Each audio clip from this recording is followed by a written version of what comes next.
This is the Boston Celtics newsfeed for Sunday, February 24th, 2019. Reporting from Boston, Massachusetts, I'm Corey Prescott for CLNS Media, the leading online provider of audio-video coverage of the NBA's winningest franchise. In a season that has been filled with "that was the worst loss of the season" type of games for the Boston Celtics, last night's 126-116 defeat certainly deserves a nomination. The game seemed to unravel for the Celtics in the second quarter, which was highlighted by the Bulls' second unit absolutely wiping the floor with Terry Rozier, Gordon Hayward, Jaylen Brown, and Daniel Theis. Although Brown and Theis picked it up in the second half, the Bulls took as much as a 25-point lead into the third quarter. A 25-point deficit is difficult to overcome for anyone, even against the now 16-win Chicago Bulls. With Zach LaVine and Lauri Markkanen both setting career highs with 42 and 35 points, it was clear that the Celtics put in a minimal defensive effort, intensity, and pressure. Kyrie Irving didn't stir up anything after the game with the media, instead reflecting a confidence that Boston can still beat anyone in a 7-game series. Said Irving, quote, "I don't get frustrated by this stuff anymore. It's just part of the regular season. In the playoffs, plan for a team, prepare for a team. I still don't see anybody beating us in 7 games. Marcus Smart didn't sugarcoat things by saying that the Celtics' effort was, quote, embarrassing, and Brad Stevens pointed the finger at himself, saying, quote,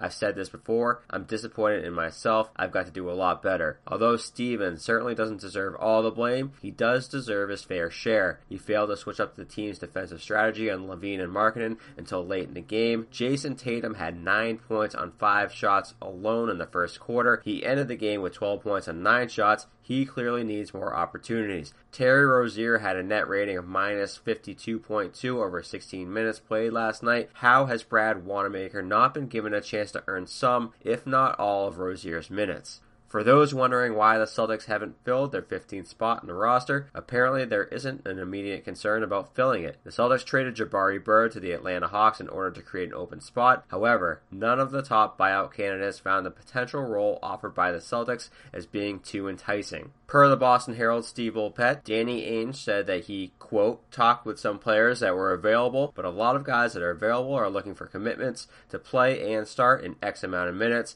and we don't have that. We don't have that available. March 1st is the deadline for free agents to be signed and still be playoff eligible. 3 games today include the Magic at the Raptors, the Clippers at the Nuggets, and the Spurs at the Knicks. Excited to say today's newsfeed is brought to you by Harry's. Harry's founders, like you, were tired of paying for overpriced and overdesigned razors. So they went out and created a company that gets you simple, durable, and quality blades at a fair price. A great shave doesn't come with gimmicks. It comes from a company like Harry's, which owns over 20,000 5-star reviews on Trustpilot and Google. Harry's replacement cartridges are just $2 each, and by ordering through our podcast at harrys.com/BCN, you'll get a $13 value trial set that comes with everything you need for a close, comfortable shave. That includes a weighted ergonomic handle, a 5-blade razor with lubricating strip and trimmer blade, rich lathering shave gel, and a travel blade cover. Listeners of this show can redeem their trial set at harrys.com/BCN. Make sure you go to harrys.com/BCN to redeem your offer today.